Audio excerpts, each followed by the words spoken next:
कहानी एक ऐसे राजा की है जिसका नाम विक्रमादित्य था और वह अपनी प्रजा के बीच अपने न्याय और बुद्धिमत्ता के लिए प्रसिद्ध था। उसका राज्य बहुत बड़ा था और उसकी प्रजा शांति और खुशहाली में रहती थी। राजा विक्रमादित्य के दरबार में कई विद्वान और न्यायप्रिय मंत्री थे जो हमेशा उसकी सहायता करते थे। राजा के लिए उसकी प्रजा की खुशी ही सब कुछ थी और वह अक्सर अपनी पहचान छिपाकर राज्य में घूमता था ताकि वह अपने लोगों की समस्याओं को करीब से जान सके। एक बार की बात है, राजा को पता चला कि उसके राज्य के एक दूरदराज के गांव में कुछ लोग अपनी जमीनों को लेकर झगड़ रहे हैं। ये खबर सुनकर राजा चिंतित हो गया क्योंकि वह नहीं चाहता था कि उसकी प्रजा किसी भी तरह के संघर्ष में फंसे। राजा ने तुरंत अपने मुख्य न्यायाधीश को बुलाया और उससे इस मामले की पूरी जानकारी मांगी। न्यायाधीश ने बताया कि यह मामला कई महीनों से चल रहा है और इसका कोई समाधान नहीं निकल पा रहा है क्योंकि दोनों पक्ष अपने अपने दावों पर अड़े हुए हैं। राजा ने गंभीरता से इस मामले पर विचार किया और फिर फैसला किया कि वह खुद इस मामले को सुलझाने के लिए गांव जाएगा। राजा का ये निर्णय सुनकर दरबार के सभी मंत्री हैरान रह गए क्योंकि यह उनके लिए एक असामान्य बात थी। राजा विक्रमादित्य ने अपनी पहचान छिपाकर एक साधारण व्यापारी के वेश में गांव की ओर प्रस्थान किया। उसके साथ कुछ विश्वासपात्र सैनिक भी थे जो राजा के निर्देशों का पालन करते हुए उससे कुछ दूरी पर चल रहे थे। गांव पहुंचने पर राजा ने देखा कि गांव के लोग बहुत परेशान थे। वे सभी एक बड़े पेड़ के नीचे जमा थे और जोर जोर से बहस कर रहे थे। राजा ने चुपचाप वहां जाकर उनकी बातें सुनी। एक किसान जिसका नाम रामू था कह रहा था, ये जमीन मेरी है। मेरे पिता और दादा इसी जमीन पर खेती करते थे। दूसरा किसान जिसका नाम कालू था चिल्लाया, नहीं, ये जमीन मेरी है, मेरे पास इसके कागजात हैं। दोनों की आवाजें इतनी ऊंची थीं कि कोई भी उनकी बात नहीं सुन पा रहा था। राजा ने देखा कि गांव के बुजुर्ग भी इस विवाद को सुलझाने में असमर्थ थे। ये देखकर राजा को दुख हुआ कि उसकी प्रजा इतनी छोटी सी बात पर एक दूसरे से लड़ रही थी। राजा ने सोचा कि अगर वह सीधे हस्तक्षेप करेगा तो उसकी पहचान उजागर हो जाएगी और वह अपनी जांच पूरी नहीं कर पाएगा। इसलिए उसने एक योजना बनाई। वह धीरे से रामू और कालू के पास गया और उनसे पूछा, क्या बात है भाई, तुम दोनों इतनी जोर से क्यों लड़ रहे हो? रामू ने राजा को एक साधारण यात्री समझकर अपनी पूरी कहानी सुनाई। उसने बताया कि कैसे ये जमीन पीढ़ियों से उनके परिवार की थी, लेकिन कालू अब इस पर अपना अधिकार जमा रहा था। कालू ने भी अपनी तरफ से पूरी बात रखी और अपने कागजात दिखाए। राजा ने ध्यान से दोनों की बातें सुनी और कागजात देखे। उसे लगा कि कागजात में कुछ गड़बड़ हो सकती है। राजा ने उनसे कहा, मैं एक अनुभवी व्यापारी हूँ और मैंने ऐसे कई विवाद देखे हैं। शायद मैं तुम्हारी मदद कर सकूं। दोनों किसानों ने राजा की बात पर विश्वास किया और उससे सहायता मांगी। राजा ने उनसे कहा, हम इस जमीन पर एक दिन के लिए कुछ पौधे लगाएंगे। अगर अगले दिन तक ये पौधे मुरझा गए तो इसका मतलब है कि यह जमीन किसी भी दावेदार की नहीं है। लेकिन अगर ये पौधे हरे भरे रहे तो हम देखेंगे कि आगे क्या करना है। राजा की इस अजीबोगरीब सलाह से सभी हैरान रह गए, लेकिन उन्होंने उसकी बात मान ली। अगले दिन राजा ने अपने साथ कुछ नए पौधे लिए और उन्हें उस विवादित जमीन पर लगाने का निर्देश दिया। पौधे लगाने के बाद राजा ने दोनों किसानों को निर्देश दिया कि वे उस रात उस जमीन के पास ही सोएं और सुबह आकर देखें कि पौधों का क्या हाल है। राजा ने सोचा कि इससे उसे सच्चाई का पता चल पाएगा। रात भर राजा के मन में ये सवाल घूमता रहा कि क्या उसकी योजना सफल होगी। सुबह जब सूरज निकला तो राजा रामू और कालू तीनों उस जमीन पर पहुंचे। सभी की निगाहें पौधों पर थीं। रामू के पौधे हरे भरे और ताजे दिख रहे थे, जबकि कालू के पौधे मुरझा गए थे और उनकी पत्तियां सूख गई थीं। ये देखकर सभी लोग हैरान रह गए। राजा ने मुस्कुराते हुए रामू की ओर देखा। राजा ने रामू से पूछा, रामू, तुम्हारे पौधे हरे भरे क्यों हैं और कालू के पौधे मुरझा गए हैं? रामू ने उत्तर दिया, महाराज, मुझे नहीं पता, मैंने तो बस इन्हें पानी दिया था। राजा ने कालू से पूछा, कालू, तुम्हारे पौधे क्यों मुरझा गए? कालू कुछ देर के लिए चुप रहा, फिर धीरे से बोला, महाराज, मैंने सोचा कि अगर मेरे पौधे भी हरे भरे रहे तो मुझे फिर से इस जमीन पर दावा करना पड़ेगा और मैं अब इस विवाद से थक गया हूँ। कालू का ये जवाब सुनकर सभी लोग हैरान रह गए। राजा समझ गया कि कालू ने जानबूझकर अपने पौधों को पानी नहीं दिया था ताकि वह इस विवाद से पीछा छुड़ा सके। राजा ने अपनी असली पहचान उजागर की और सभी को बताया कि वह राजा विक्रमादित्य है। ये सुनकर सभी लोग चौंक गए और राजा के सामने झुक गए। राजा ने फिर रामू से कहा, रामू, ये जमीन तुम्हारी है। तुमने इस जमीन की परवाह की, इसलिए तुम्हारे पौधे हरे भरे रहे। जो अपनी चीजों की परवाह करता है वही उसका असली हकदार होता है। रामू राजा के सामने झुक गया और उसने राजा का धन्यवाद किया। राजा ने कालू से कहा, कालू, तुमने अपनी गलती मान ली, यह अच्छी बात है।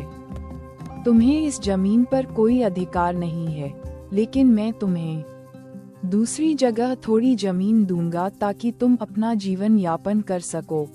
कालू ने भी राजा का धन्यवाद किया और अपनी गलती स्वीकार की। इस घटना के बाद राजा विक्रमादित्य का न्याय और भी प्रसिद्ध हो गया। उसकी प्रजा को ये देखकर खुशी हुई कि उनका राजा कितना न्यायप्रिय और बुद्धिमत्तापूर्ण था। राजा ने गांव में शांति स्थापित की और सभी को खुशी से जीवन जीने के लिए प्रोत्साहित किया। राजा ने हमेशा अपनी प्रजा की भलाई को प्राथमिकता दी और उसने सुनिश्चित किया कि हर कोई न्याय प्राप्त करे। राजा विक्रमादित्य ने अपने दरबार में भी इस घटना का उल्लेख किया और अपने मंत्रियों को समझाया कि कैसे एक छोटे से परीक्षण से बड़ी सच्चाई सामने आ सकती है। राजा के इस न्यायपूर्ण निर्णय से रामू को उसकी पैतृक भूमि वापस मिल गई और कालू को भी एक नया अवसर मिला। राजा विक्रमादित्य ने एक बार फिर साबित कर दिया कि वह न केवल एक शक्तिशाली शासक था, बल्कि एक सच्चा न्यायप्रिय और दयालु राजा भी था।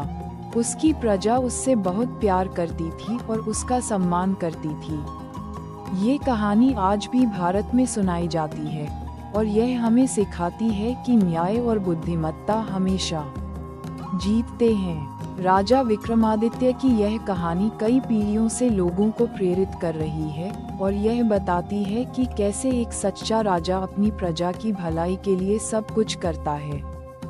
राजा की यह बुद्धिमत्ता और न्यायप्रियता ही उसके राज्य की समृद्धि का कारण थी। एक और कहानी जो राजा विक्रमादित्य के न्याय और बुद्धिमत्ता को दर्शाती है, वह एक चोर और एक साधु की है। एक दिन राजा विक्रमादित्य अपने दरबार में बैठे थे, तभी एक चोर को पकड़ कर लाया गया। चोर पर आरोप था कि उसने एक साधु की पोटली चुराई थी, जिसमें साधु की सारी जमा पूंजी थी। चोर ने अपने अपराध को स्वीकार करने से मना कर दिया और कहा कि उसने कुछ नहीं चुराया। साधु बहुत दुखी था और उसने राजा से न्याय की गुहार लगाई। राजा ने दोनों की बातें सुनी। चोर बहुत चालाक था और उसने अपनी बात को इस तरह से रखा कि वह निर्दोष लगे। राजा ने सोचा कि इस मामले में कुछ और जांच की जरूरत है। राजा ने चोर और साधु दोनों को एक दिन के लिए अपने महल में रहने का आदेश दिया। अगले दिन राजा ने दोनों को अपने सामने बुलाया। राजा ने साधु से पूछा, तुम्हारी पोटली में क्या था? साधु ने जवाब दिया, महाराज, मेरी पोटली में कुछ सोने के सिक्के और कुछ कीमती गहने थे जो मैंने सालों की तपस्या से कमाए थे। राजा ने फिर चोर से पूछा, तुमने क्या चुराया? चोर ने फिर से इनकार किया और कहा, मैंने कुछ नहीं चुराया। राजा ने एक बार फिर दोनों की बातें सुनी और फिर एक अजीब सा आदेश दिया।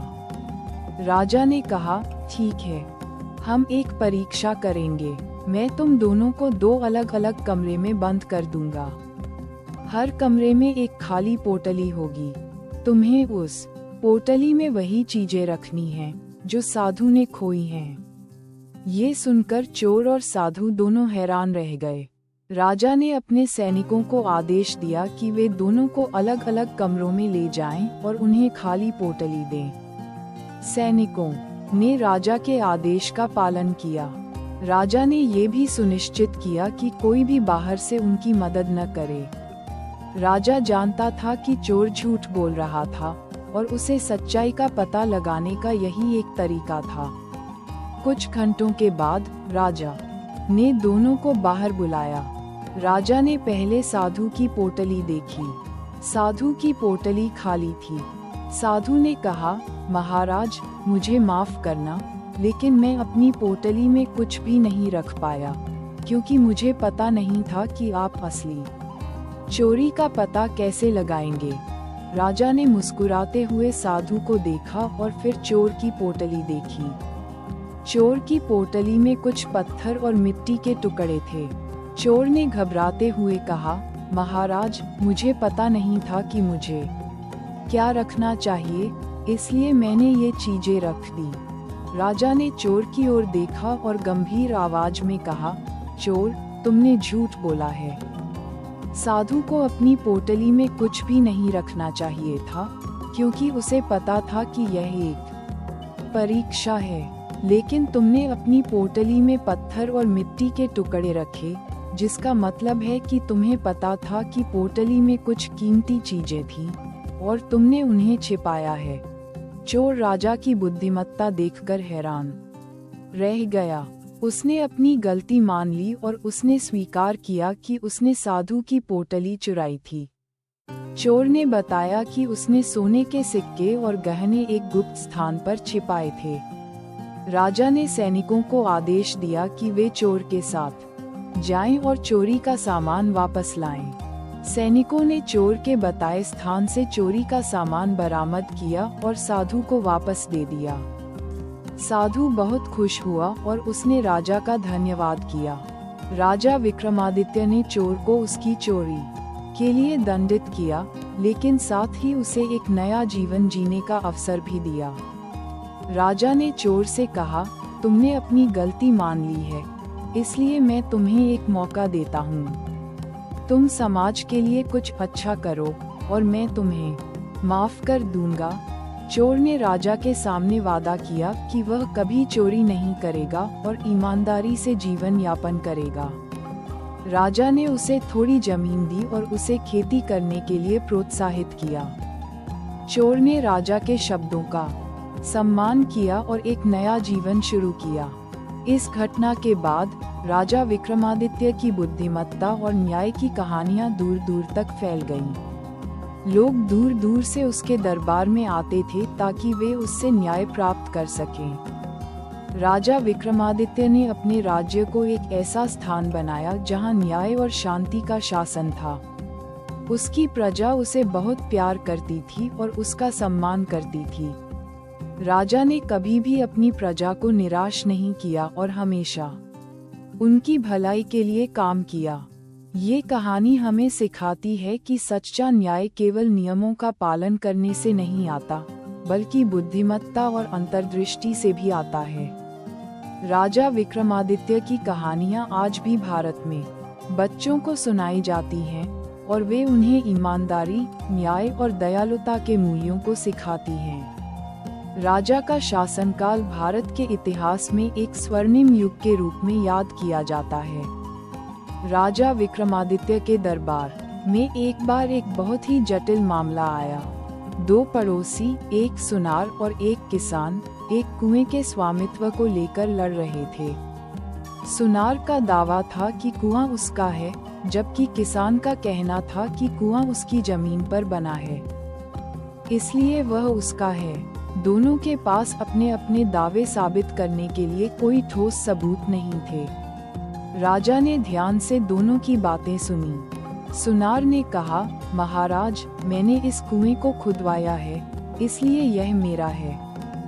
किसान ने उत्तर दिया, महाराज, ये कुआं मेरी जमीन पर है, इसलिए यह मेरा है। राजा ने देखा कि यह मामला बहुत पेचीदा था, क्योंकि दोनों की दलीलें मजबूत लग रही थीं। राजा ने सोचा कि इस मामले को सुलझाने के लिए कुछ अनोखा तरीका अपनाना होगा। राजा ने दोनों को एक दिन के लिए अपने महल में रहने का आदेश दिया। अगले दिन राजा ने दोनों को अपने सामने बुलाया। राजा ने सुनार से पूछा, तुम क्यों कहते हो कि यह कुआं तुम्हारा है? सुनार ने जवाब दिया, महाराज, मैंने इसके निर्माण में पैसे खर्च किए हैं।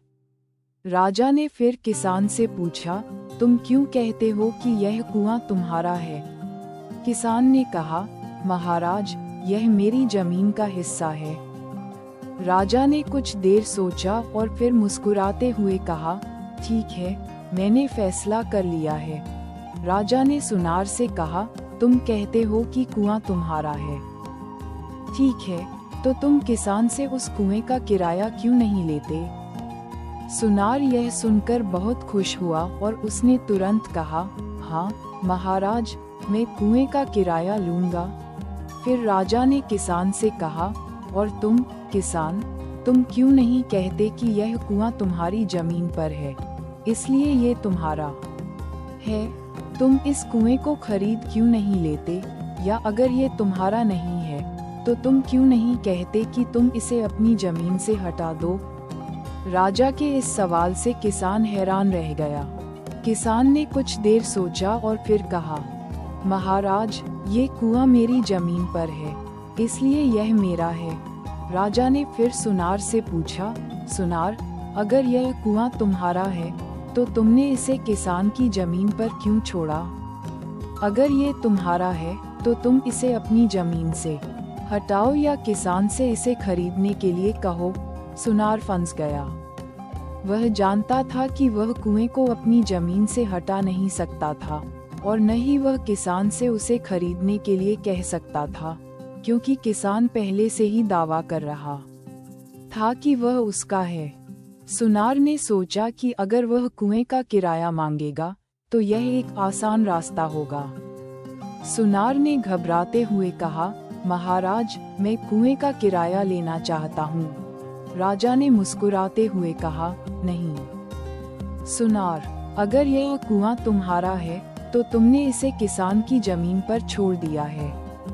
इसका मतलब है कि या तो तुम इसे हटाओ या तुम किसान को इसे इस्तेमाल करने के लिए पैसे दो, लेकिन तुम यह नहीं कह सकते कि तुम उससे किराया लोगे, क्योंकि अगर वह तुम्हारी जमीन पर है, तो वह तुम्हारा है और तुम उसे अपने पास रख सकते हो। सुनार यह सुनकर चुप हो गया।